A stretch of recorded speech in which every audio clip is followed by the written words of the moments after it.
Море – это лучшее, что может случиться с человеком. Макс Фрай.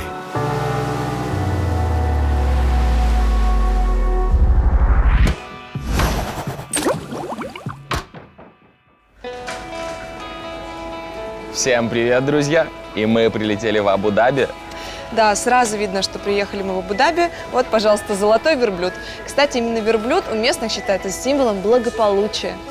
Интересно тогда, символом чего у местных является Феррари, Алина? А я тебе через 2 дня все расскажу. Как ты настойчива. Да. Жаль, что в нашей передаче настойчивость ничего не решает. Все более случая. Орел. Решка.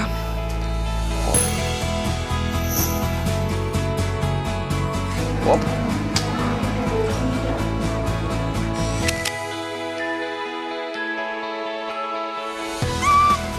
Я же говорю, что через 2 дня я тебе все расскажу. Жалко, что на нем уехать нельзя. А мне спешить некуда. Деньги, суета, а истинная мудрость приходит в спокойствие.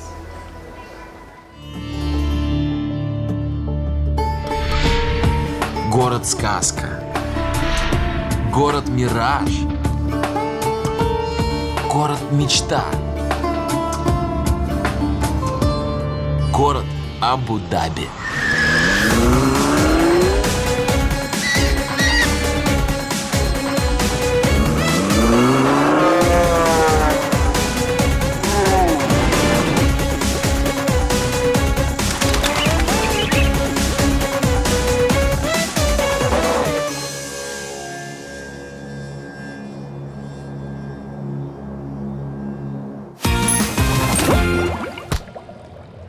В Абу-Даби я решила не выделяться. Буду, как все, ездить на очень крутой тачке.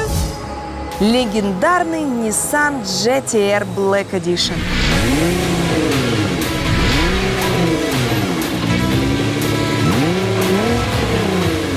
Один из самых быстрых суперкаров в мире. В комплекте с этой нереальной тачкой личный водитель Ахмед и его пернатый спутник Сокол Сэнди. Да, ребят, мы в Абу-Даби, а здесь понты дороже денег.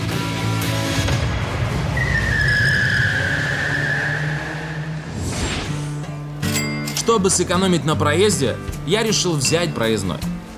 Купить такой можно в специальном автомате, прямо в здании аэропорта.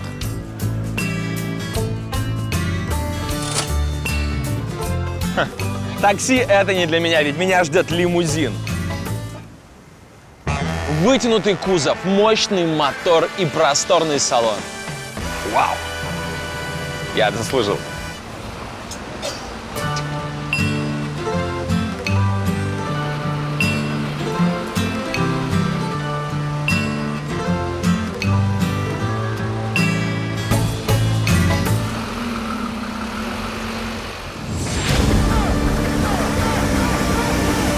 Nissan GT-R Black Edition.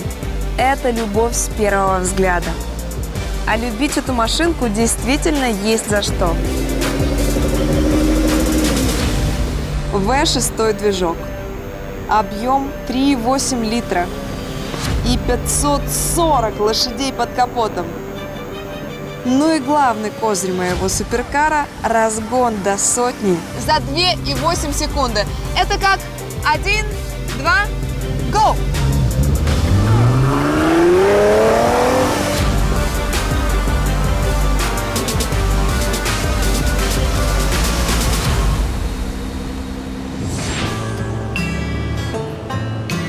Автобус практически пустой. А все почему? А все потому что местные жители на автобусах не ездят.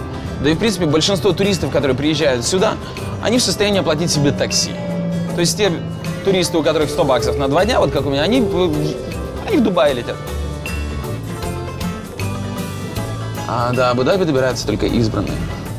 Ну что ж, пришло время рассказать про Абу-Даби подробнее. Друзья, вы только представьте себе, по площади Эмират Абу-Даби занимает практически 80% всей страны.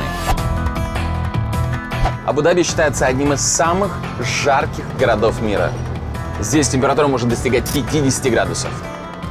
Абу-Даби считается одним из самых безопасных городов в мире. Здесь практически нет преступности. Она появляется только, когда наши олигархи приезжают отдыхать. 39 тысяч. В городе высажено 40 тысяч финиковых пальм. 40 тысяч одна. 40 тысяч две. Ребят, ну остановитесь. Они просто высаживают постоянно. Я считаю, пока досчитаешь, уже больше их становится. В Абу-Даби настолько высокий уровень благополучия местных, что они могут себе позволить вот так вот уронить кепку на дороге и не возвращаться за ней. Потому что в Таиланде я видел, чувак уронил кепку с мопеда, он через 2 сплошные разворачивался и против движения ехал, чтобы ее подобрать. Сразу видно, да? ВВП на душу населения.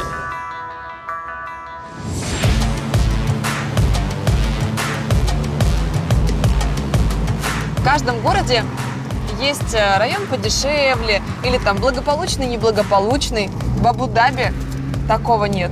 Тут все вокруг это сплошной элитный район. Сложно представить, но всего 100 лет назад здесь не было ничего, кроме песка и нескольких жалких рыбацких лачуг.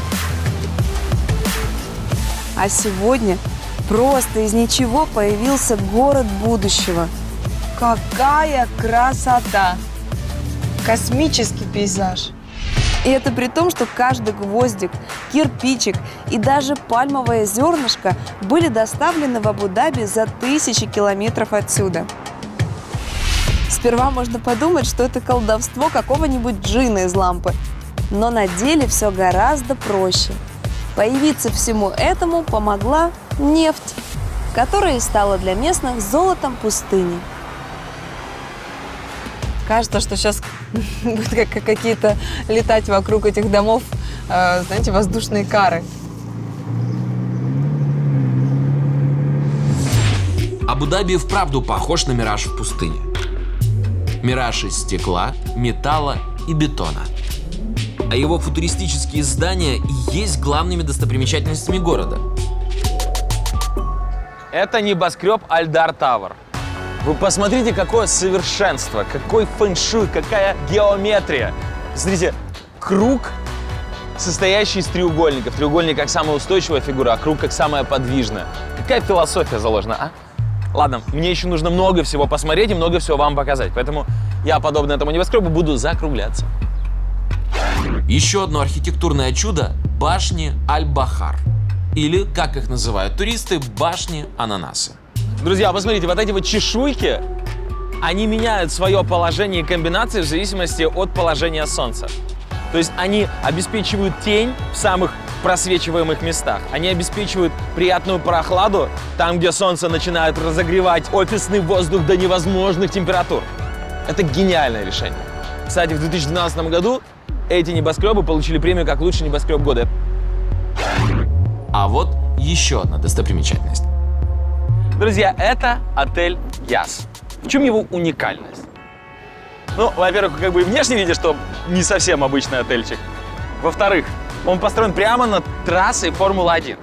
Представляете, можно, если правильный номер себе забронировать, можно наблюдать бесплатно гонки.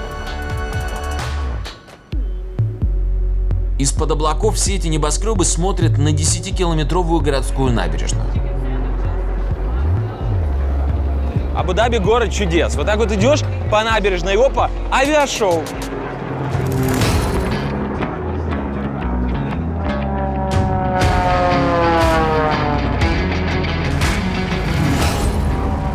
Посмотри, что вытворяет, а?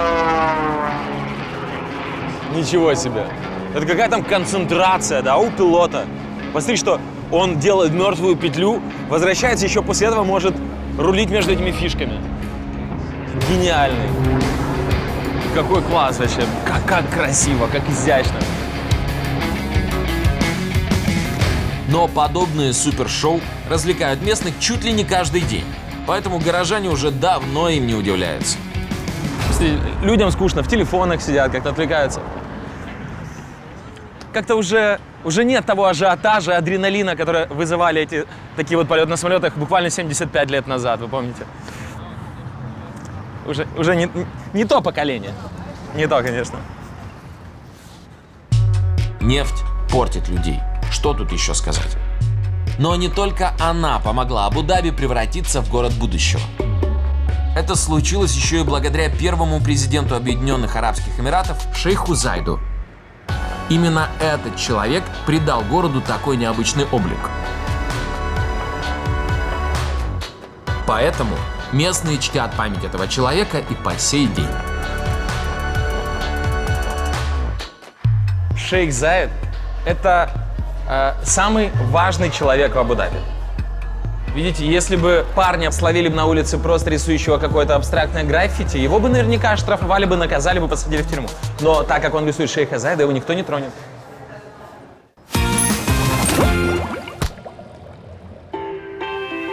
Помпезные здания и пафосные шоу – это, конечно, хорошо. Но мы же морской сезон, так что в первую очередь на пляж. В Абу-Даби есть разные пляжи. Есть платные, а есть бесплатные. Я, конечно же, выбрал себе бесплатный пляж. Но это не означает, что инспектор пляж делает ему хоть какую-то скидку. Пляж, который я буду инспектировать, называется Корниш. Ну, посмотрим, чем же он примечателен. Итак, инфраструктура. Инфраструктура, посмотрите, там детская площадка на суше. Детская площадка в воде. Дерево, которое от солнечных батарей заряжает ваш телефон. Когда мы говорим об Абу-Даби, мы должны помнить, что Абу-Даби – это сплошная инфраструктура.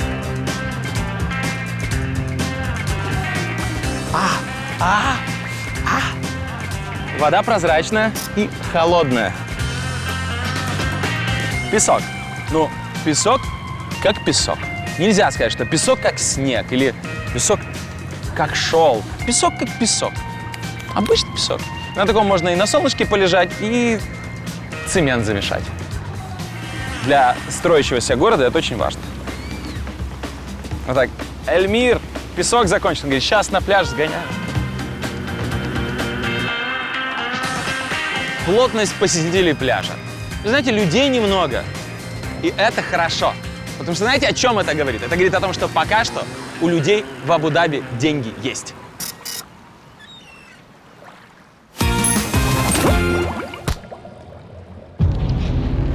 Самое время вам рассказать, зачем я взяла себе спутника Сокола.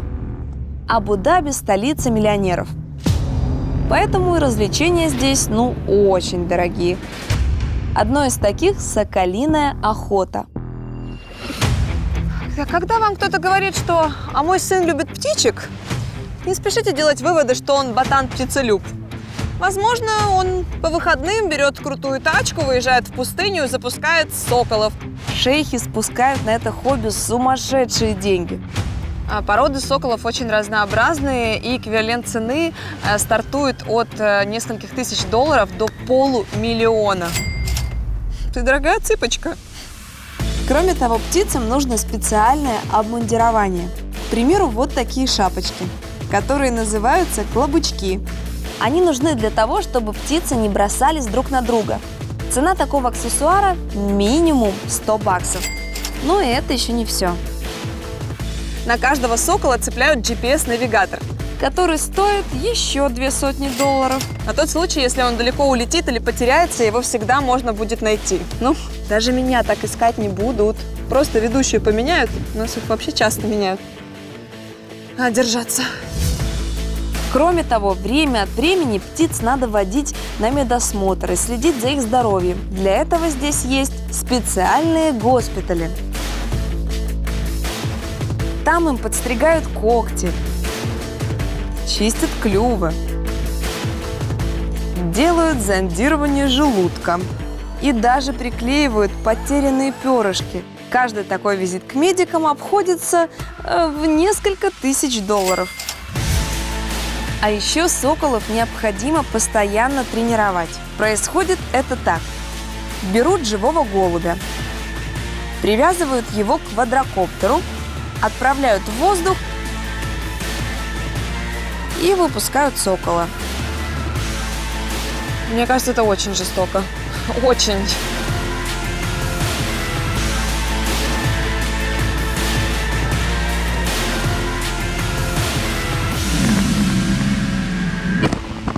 Ой, голубь-то жив, жив. Ой, но на нем кровь, но он жив. Пока что. В этой тренировке ни одного голубя и ни одной ведущей не пострадало.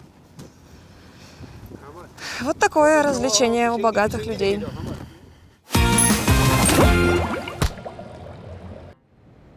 Друзья, сейчас мы отправимся в Лувр. Да, в Лувр. Лувр в Абу-Даби. Все в порядке вещей. И причем Лувр не от балды назвали. Они заплатили за это 525 миллионов долларов. Это самая дорогая франшиза, которую я видел.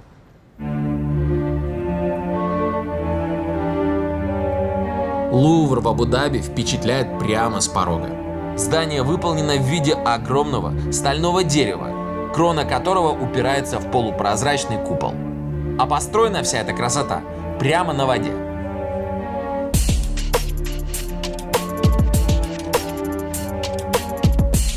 Кроме обалденного здания и имени, арабские шейхи арендовали культурные ценности у лучших музеев мира.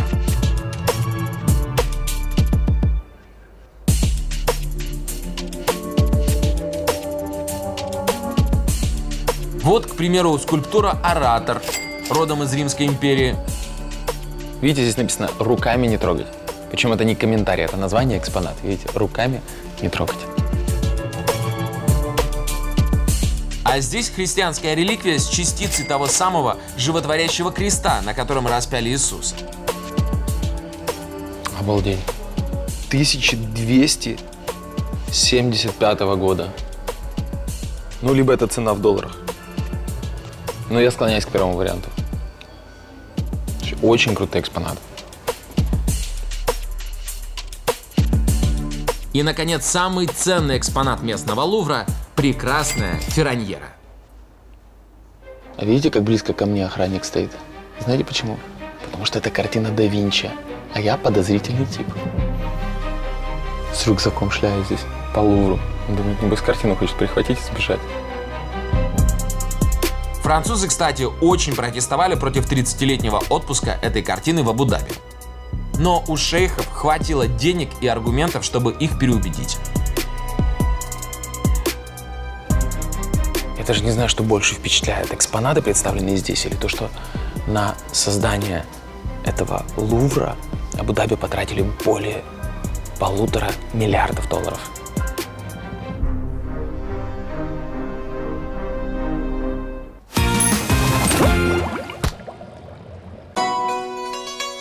Я решила сменить свою пафосную тачку на паром, чтобы отправиться на нем к острову Сир-Банияс, излюбленному месту отдыха здешних шейхов.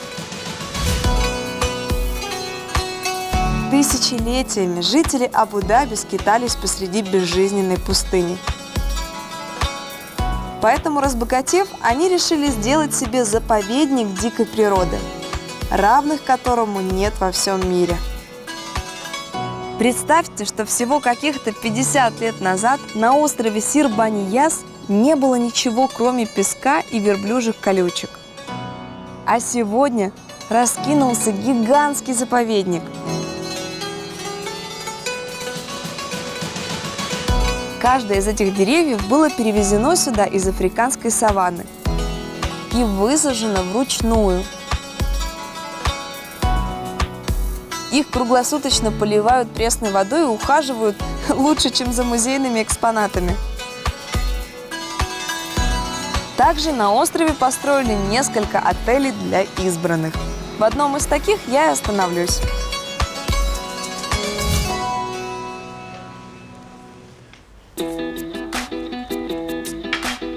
Пора бы во дворец?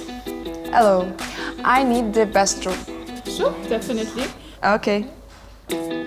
Hello. Okay, I'm ready. Ну, рассказывайте, как у вас тут на острове дела? Говорят, жарище, да? Ну, это все равно лучше, чем снег. У нас такие зимы, я вам скажу, такие зимы, холодно, невероятно. Отвозят до личной виллы на спецгольф-каре. И это прекрасная возможность рассмотреть жителей заповедника. Посмотри, налево повернись, налево быстрее!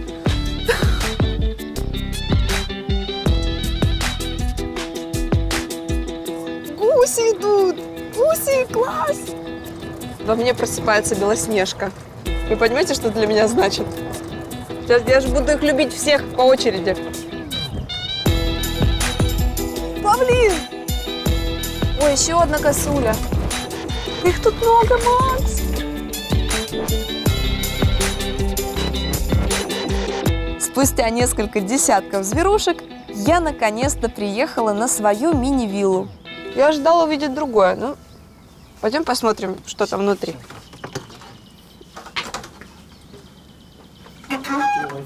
Окей. Bye, have a nice day.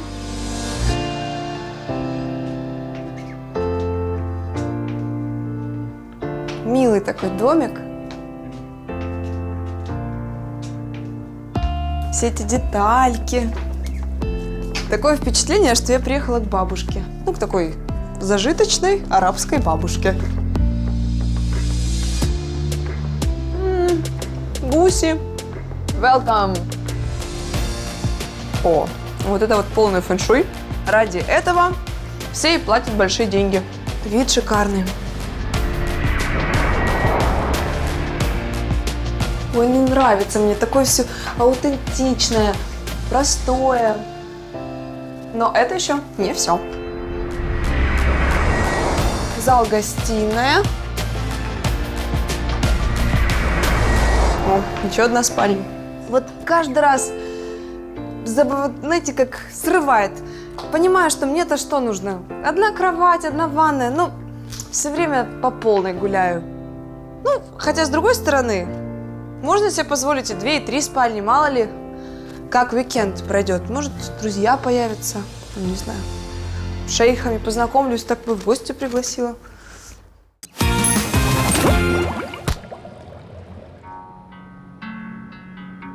В общем, сейчас, девчонки, вы можете пойти на кухню пока сделать бутерброды, там что-нибудь, какие-то женские ногти, может быть, сделать. Потому что сейчас будет чисто мужской сюжет. Пацаны, то, куда я приехал, это мега-эксклюзив. Это личная коллекция автомобилей сына шейха Заида. Здесь около 170 тачек. Пошли оторвемся.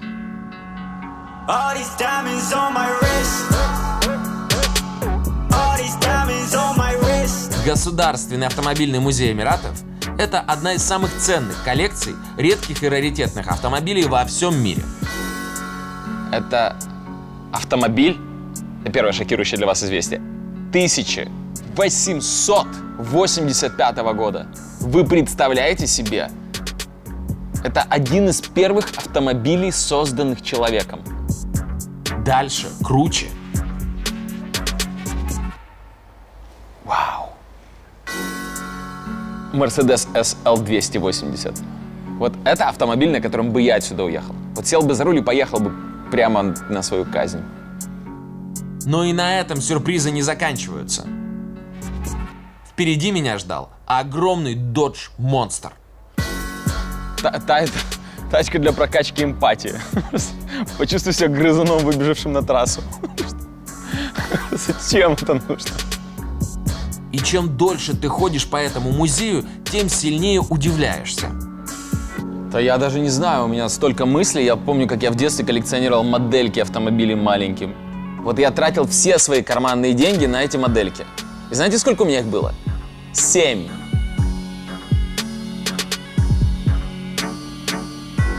Слушайте, в этом музее кроме меня нет никого. Я обошел весь музей и никого не встретил. Билет стоит 15 баксов. Вот так, я уже здесь почти час тусуюсь. В принципе, можно посчитать, что этот музей приносит где-то 15 баксов в час.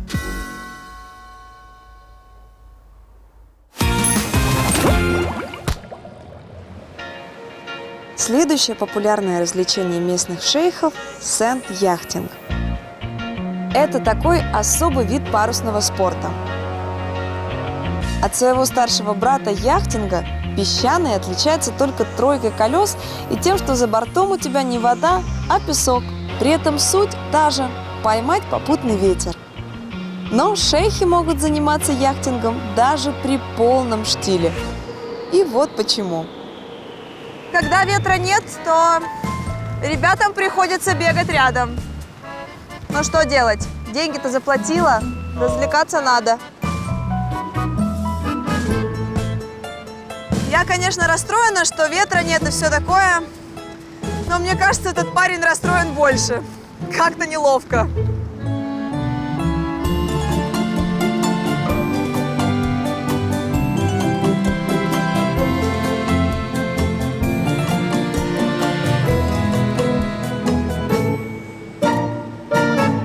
еще кататься и кататься, но, если честно, мне так жалко этого парня, что я, наверное, остановлю эти мучения.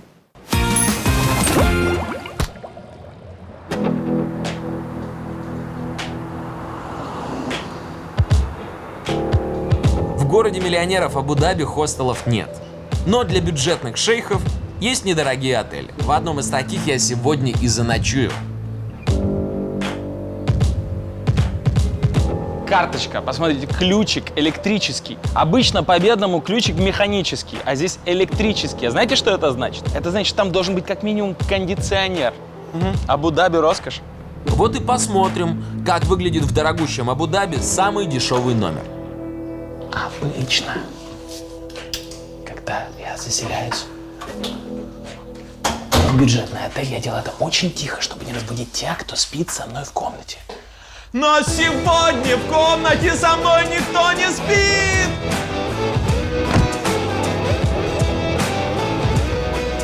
Слушайте, ну это идеальный вариант. Всего 50 баксов, и что я имею? Я имею двуспальную кровать, кондиционер, там биде есть, плазма, кофемашина, all inclusive.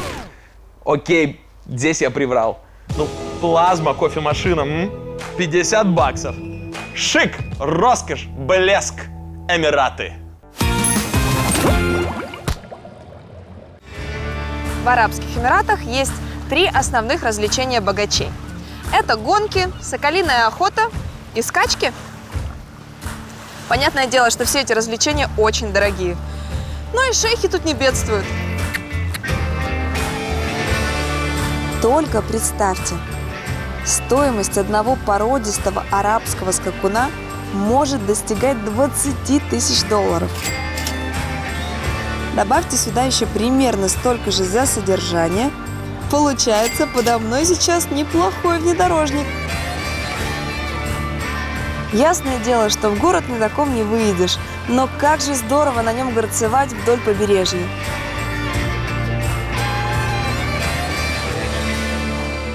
Это все, конечно, красиво. Платье, море. Но мне кажется, я завтра не встану. Мне хочется идти просто вот так сейчас. Как все болит. Ай.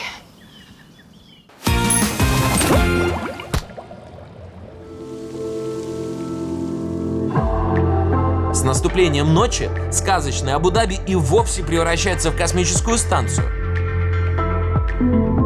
Когда на Марсе появятся первые города, будьте уверены, выглядеть они будут именно так. Только посмотрите.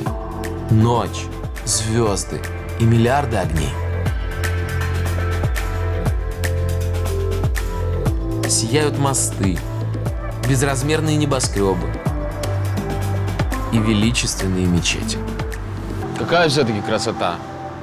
Вы знаете, мы с Орел и Решкой уже объездили столько городов, и довольно часто происходит такой момент озарения, когда ты видишь что-то невероятно красивое, и тебя прям вот накрывает с головы до ног. Но чаще всего это все проделки природы. И на самом деле редко настолько ты можешь впечатлиться чем-то, что сделано руками человека. После таких-то впечатлений мне должны присниться по-настоящему красивые сны. Доброй ночи мне. Ну и чуть-чуть Алине. Мне всегда так жалко разбирать эту красоту.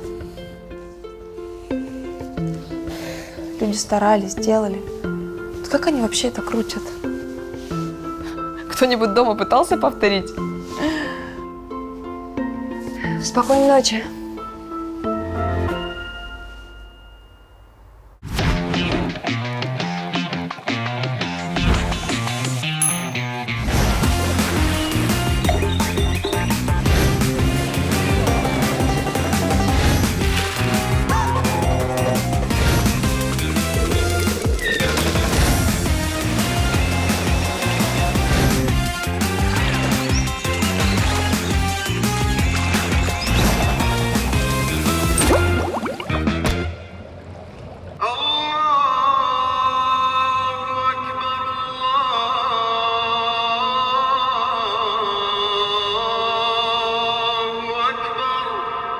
Добро пожаловать в мусульманскую страну. В 5 утра. Минут на 15 будут эти песни. Ну ничего, подожду. Слушай, ну окей. Вот начали петь, я проснулся. А ты как долго здесь стоишь?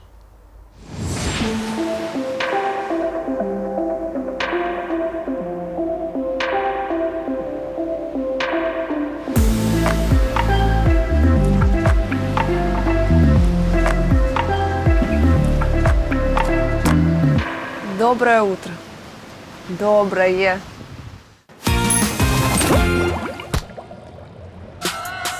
Кроме соколов и скакунов, есть еще одно животное, которое жители Абу-Даби считают символом роскоши и достатка.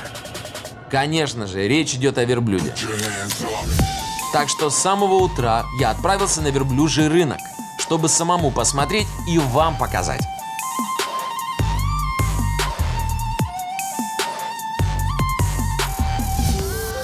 Существует древняя арабская пословица «Все милостью Аллаха и благодаря верблюдам».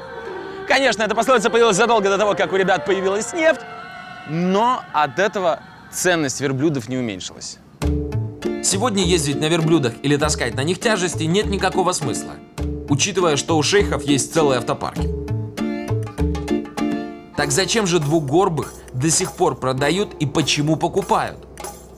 Все просто. Есть 3 типа верблюдов. Первый – верблюды-спортсмены для бегов. Стоимость верблюдов может достигать 750 тысяч долларов. Но здесь такие верблюды не представлены. Это стоимость спортивных верблюдов, которые участвуют в скачках. Второй вид – молочные верблюды. Верблюжье молоко используют для изготовления блюд и десертов. Даже в самую экстремальную жару верблюдиха вырабатывают до 25 литров молока в день. И, наконец, вид третий – кормовые. Верблюжатину до сих пор очень активно едят в Эмиратах. Хороший верблюд на вес золота. Поэтому за животное здесь могут торговаться часами напролет. 1500.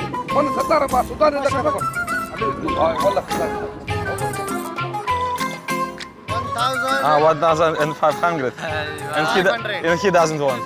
Пацаны всей деревни скинулись, 1500 набрали, а он не отдает. 2000 стоит верблюд. Рынок!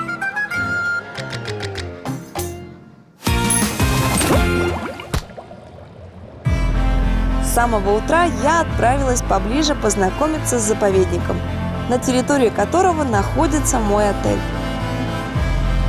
И заказала для этого приватный сафари-тур.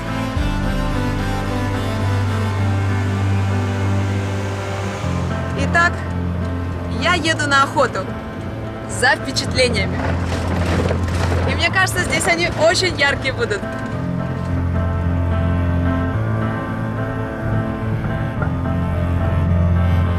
Этот заповедник – один из самых лучших и огромных природных парков во всех Арабских Эмиратах. Сюда завезли около 100 видов животных. Павлины. Это какой-то павлиний район. Газели. Вон Бэмби. Маленький такой, смотри. Страусы. Ты тут среди птиц, да, самый крутой? И сотни других.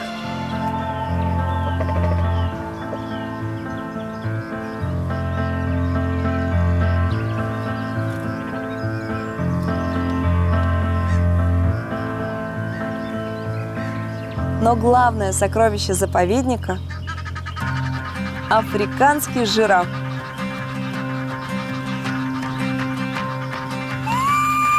Жираф.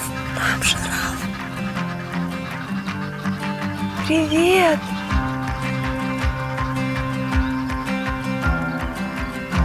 Большой жираф!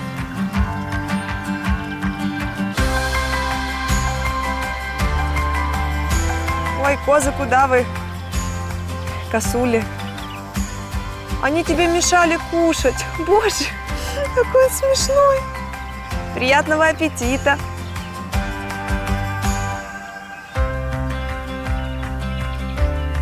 Я первый раз в жизни так близко вижу жирафа.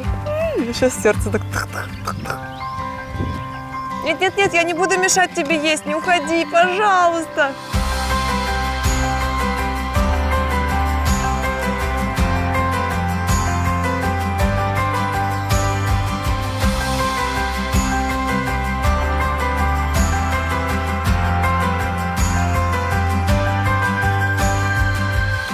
Даже не знаю.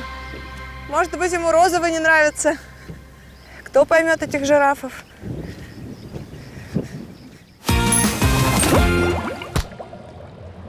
Слушайте, я так голоден, слона бы съел. Но так как слонов здесь нет, я буду есть верблюда.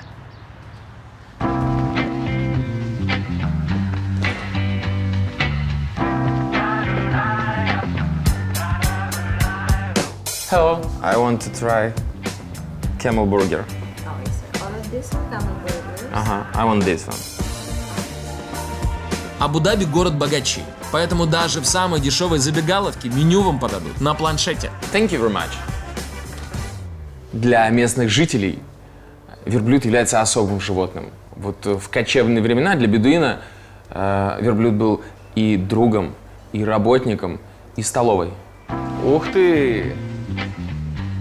Thank you very much. Ха-ха. Интересно, если ее спросить, а откуда она принесла этот бургер? Скажет ли она, что откуда? От верблюда. Нет, не скажет, конечно. Итак, что входит в состав этого бургера? Булка, лист, помидоры, лук, яйцо жареное, лук жареный, сыр плавленый, котлета из верблюда и нижняя булка. Нижняя булка хлеба, не верблюда.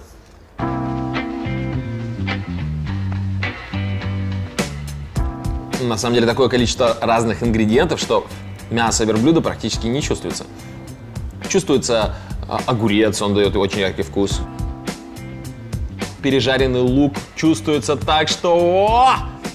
А сама верблюжья часть еще, не знаю, еще не распробовал. Ну, сейчас. Мясо верблюда очень похоже на баранину. Но только вот вкус баранины, он несколько глубже. Вот у меня вот такая вот ассоциация приходит.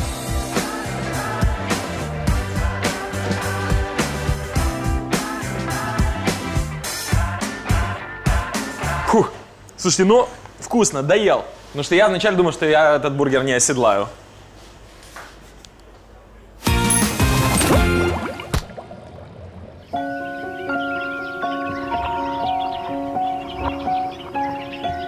Я тоже решила перекусить и заказала себе специальную услугу – обед на природе. Обычный такой денек. Павлины сзади гуляют. Ничего особенного. Что-нибудь из деликатесов перекушу по-быстренькому. И опять все в труды. А пока блюдо готовится, туристы развлекают популярной местной забавой – кормлением птиц. Oh, it's for me. I love bread. This is for the birds. Окей.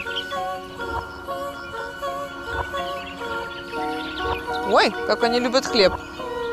Тихо, я всем дам. Не кричите. Ну что же тут богатого, скажете вы? Обычный палисадник, птички-синички и тарелка с едой. Но для местных шейхов такой обед – это роскошь, ведь вокруг на сотни километров безжизненная пустыня, а здесь оазис, прохлада и пение птиц. Так, птицы птицами, но я, между прочим, тоже проголодалась. Хорошо, что еда как раз подоспела к столу. This is the venison meat. There is some African rice. Кукурузка – это хорошо. А вот the meat is? Gazelle meat. The deer. Газель. Deer. That one is there. Спасибо.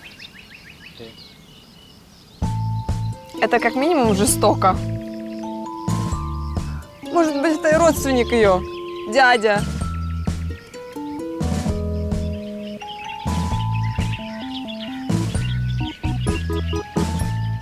Боюсь представить, что газели думают о людях. Ладно, львы, у них там свои разборочки.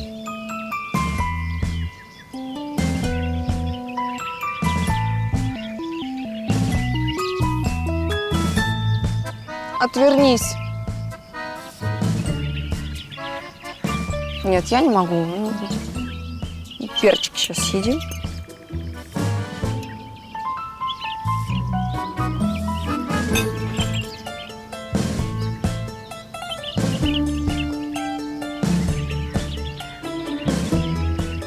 Это мясо, это не хлеб. Это вашей подруги Газели. Кто-то.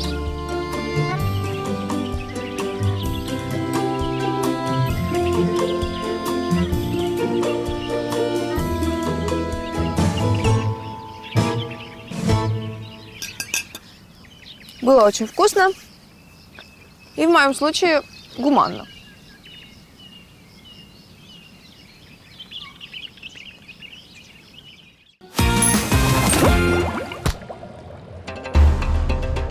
Пришло время для восточной сказки. Одной темной ночью, достаточно холодном Абу-Даби, но это упустим. Одна девушка прятала темную бутылку с зеленой бумажкой. И тот, кто ее найдет, станет счастлив. Ровно на $100. Ну что, спрячем?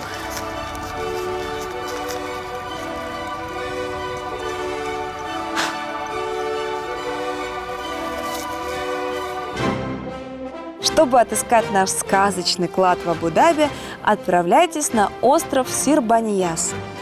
Найдите отель Desert Island Resort, перпендикулярно которому проходит дорога, где и находится наша бутылка.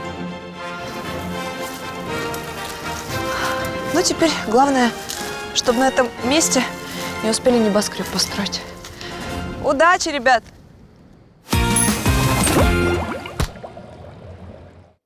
Абу-Даби – это восточная сказка, которая родилась из черного золота в желтых песках пустыни. Как красиво, как изящно. Это царство роскоши. Шейхи тут не бедствуют. Лоска, Шик, роскошь, Эмираты. И помпезности. Это самая дорогая франшиза, которую я видел. в котором, стоит отметить, не разучились ценить простые вещи. Жираф, там жираф. Смотри, что вытворяет, а? Ты дорогая цыпочка. Пацаны всей деревни скинулись. Я завтра просто не встану. Я подозрительный тип. Мне так жалко этого парня. Откуда? От верблюда. Во мне просыпается Белоснежка. На самом деле редко настолько ты можешь впечатлиться чем-то, что сделано руками человека.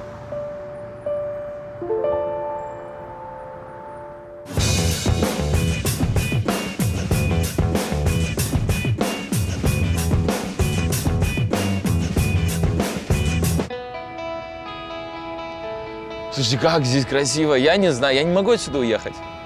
Конечно, не могу отсюда уехать, приходится улетать. Привет, Алина, у меня здесь философские рассуждения. Спасибо, что ты пришла. Хотела полюбоваться вместе с тобой этим видом красивым. Ну что, скажи, а чем ты любовалась вообще эти 2 дня? Я провела свой уикенд как шейхиня. У меня была соколиная охота, скачки, дорогая машина, остров. Ну, все, было все. А как твои дни? Слушай, у меня дни идеально. У меня, конечно, я не могу сказать, что я как шейх расхаживал здесь. Я расхаживал как обычный, умный, сообразительный парень. Здесь бесплатно ходишь просто и наслаждаешься тем, что имеют богатые люди. Что, так можно было? Конечно, можно. В следующий раз начни с этого. Сразу говорит, у меня $100, и так и идем. Нет, я хочу золотую карту.